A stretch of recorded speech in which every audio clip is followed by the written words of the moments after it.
Did I forget Rapunzel? Hi y'all, welcome back to the Book Stamp. My name's Kate, and today we are going to be recommending books to Disney princesses. I forgot Ariel too. Wow, I'm bad at this. We're going to be going through our Disney princesses in animation order for the most part. So first we're going to be starting with Snow White, who I really love the movie Snow White and the Seven Dwarfs. I think it's pretty underrated. For the first Disney, first feature animated film, it was groundbreaking and it still holds up today. I still think it's really good. And for Snow White, our animal-loving princess, I'm recommending the Redwall series by Brian Jacques, which this one is the Tagarung, which is my favorite of his, although that's probably not the one I would recommend to Snow White. I'd probably start her off with Redwall, the first one.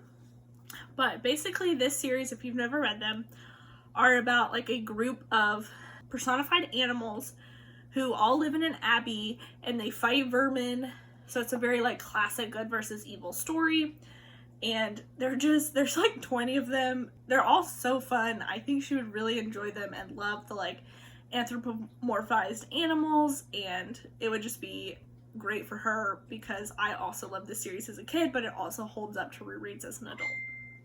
Our next character is Cinderella from Disney's Cinderella, which this is probably my least favorite Disney princess film. And even though there are so many retellings of Cinderella, her character kind of gets lost in all of the retellings. So I didn't really have a good idea for her, and I don't really like her that much. So this is the one I put the least effort into. But for her, I'm recommending William Shakespeare's Complete Sonnets because I feel like Cinderella would definitely be into romantic poems, and what better than the classic great. And I think she would really love memorizing Shakespeare's sonnets and reciting them to Prince Charming, and that's all I gotta say about that. Next, we have Sleeping Beauty from Disney's Sleeping Beauty. Now, whilst Aurora herself may only talk for 17 minutes of the entire film, I love watching it because of Maleficent. And Maleficent is the real hero of that movie. She holds that movie together. But we're not here to talk about her today. We're here to talk about Aurora. And for Aurora, I'm recommending The Awakening by Kate Chopin. This is a novel that follows a woman's sort of emotional, psychological awakening after she's been living her life as a mother of several children and a typical housewife, and sort of realizing that maybe that's not what she wants and she wants something different in life. And so I think it's kind of a fun play on the Sleeping Beauty story, and so I think Aurora could use a feminist awakening of her own, and this book would maybe do that for her. And even if it didn't, I think she would still find it pretty good because it's a classic. Our next Disney princess is Belle from Disney's Beauty and the Beast. So for Belle, I would be recommending Madeline Miller's Circe. So Circe basically tracks the sort of infamous witch from the Odyssey, Circe, through her life right after she's born, living her life with the gods, being exiled onto her island, and following the traditional Odyssey narrative as well, but also told from her perspective as a witch, and how she has grown her power and makes her decisions. It tracks all of that in a really beautiful lyrical narrative that I think Belle would really love Madeline Miller's writing style, and I think Circe is the book to introduce that to her with. But if you are sitting there and going, well, actually, in the expanded edition of Beauty and the Beast, in the remastered edition of Beauty and the Beast, Belle actually says her favorite book is Romeo and Juliet, but that means she's already read it, so I'm not recommending that to her. But if I was going to recommend to her a retelling of Romeo and Juliet, it would be Jacqueline Woodson's If You Come Softly, which, even telling you it's a Romeo and Juliet retelling is probably too much of a spoiler for this book, but it is beautiful, it is heartbreaking, and even though it was written I think 30 years ago, it's still remarkably fresh. So this is the book I would recommend. The next Disney princess is Jasmine from Disney's Aladdin. Jasmine is our first truly feminist Disney princess, and so for that I would give her two very feminist awakening and feminist feeling books. The first of which is A Room of One's Own by Virginia Woolf, which basically takes the thought experiment of what if Shakespeare had a sister with the same abilities as him, and what would she need to be as equally successful. Her conclusion is A Room of One's Own, and I think Jasmine would really appreciate a lot of the thoughts in this. And then the second book I'm recommending to Jasmine, because it's my video, I do what I want, is A Woman Is No Man by Etta Froom, which is one of the books that I've really loved this year, and it is a multi-generational tale of a Palestinian family as they have immigrated to the United States and following their romantic and familial ties. And there is sort of a feminist-y type awakening in the book, and a sort of moving away from the traditional values that Jasmine herself did not appreciate. So I think she would really enjoy that book as well. We also have Ariel, who obviously I really liked as a kid from The Little Mermaid. And for Ariel, I would recommend Where the Crawdads Sing by Delia Owens. And the reason for that is that our main character, Kaya, basically becomes her own self-taught naturalist about the marshlands where she's from. And the book also reads almost as like a nature memoir as much as it does as a murder mystery story. And so Ariel definitely seems to me like the type of person who would probably just read and listen to true crime. So I think she'd really like the crime aspect of it, but also really appreciate the love and care for nature and the sea that's in the novel as well. Next we have Pocahontas from Disney's Pocahontas. This was one of my favorite movies as a kid, but has definitely become a problematic fave. It's a little bit dicey to watch on a rewatch, but Pocahontas is still one of the characters that I really loved as a child. And for Pocahontas, it's pretty common to see her represented as an environmentalist, and for that I'd recommend to her Rachel Carson's Silent Spring, which is one of the books that really brought the environmental movement into the national forefront, talking about pesticides and DEET. It's still very relevant to our environment today, and is one of those books that I think would really tie Pocahontas. She would read that and be like, okay, I'm gonna go volunteer and clean up my local parks and lobby my government right after that. So I think it's a book that she would definitely enjoy, or that she would definitely find valuable. I don't know that she would enjoy reading about what we have done to our environment. I think she'd be pretty upset. Next we have Mulan, and Mulan is, at this point, gosh, can I say they're all my favorite? But Mulan is definitely a story that fits a lot of the things that I really love, and is one of the best nostalgic rewatches for me. It really holds up every rewatch. And for Mulan, I would recommend to her my favorite book in the woman dresses up as a man to join the army trope, which is Eon, Dragonite Reborn by Alison Goodman.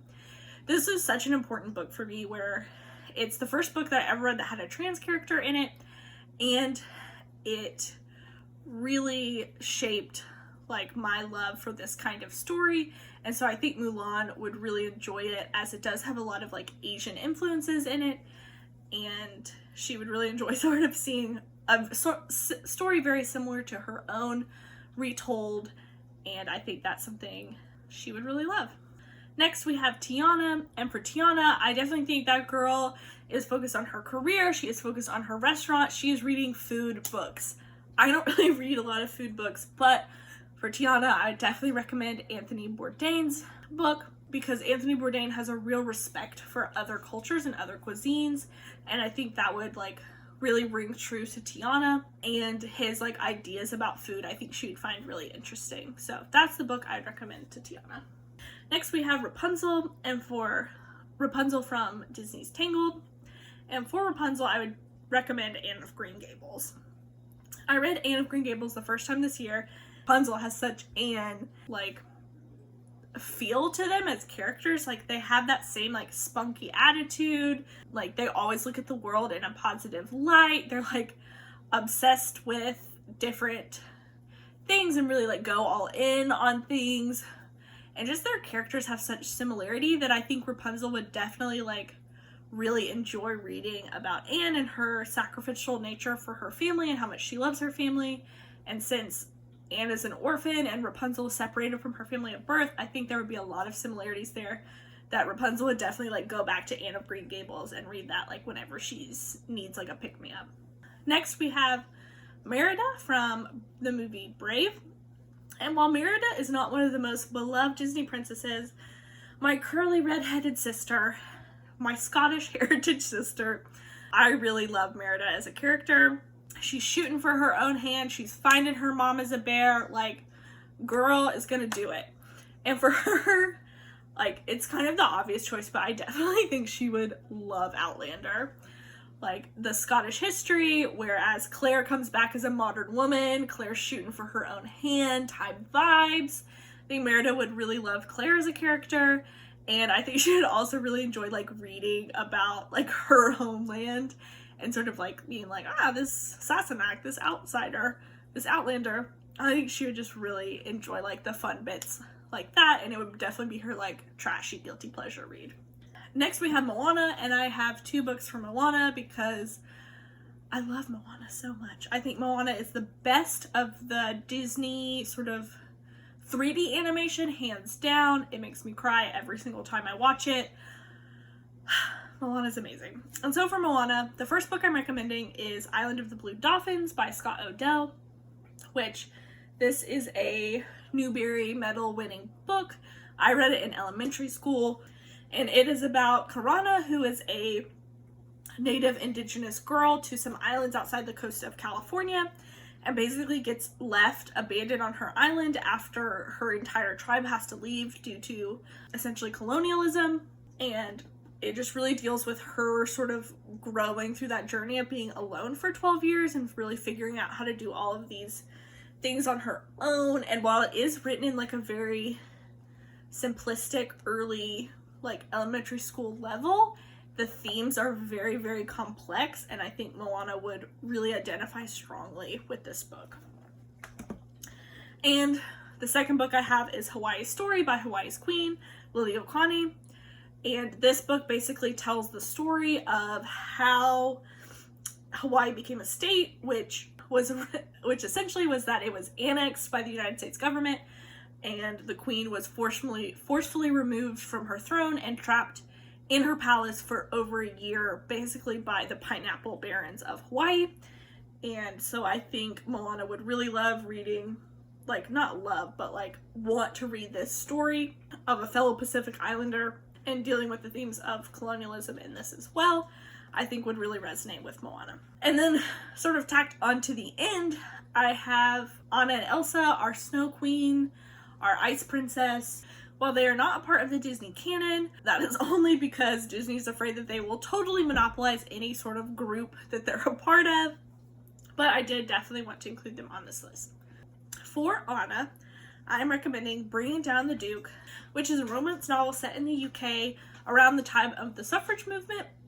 And basically we have our main character who's a suffragette. Her original plot is to try and convince an anti-suffrage member of parliament to join the vote for women's suffrage, and then they fall in love. And I think that's some shit Anna would be down for. Like, you've got the spunky, feisty heroine, and then you have like the, sorry about the shadow, my cat just walked across here. And then you have the like kind of standoffish guy, and then they fall for each other. I think it's really something Anna would be here for, especially, Finn, please. Especially Frozen Anna.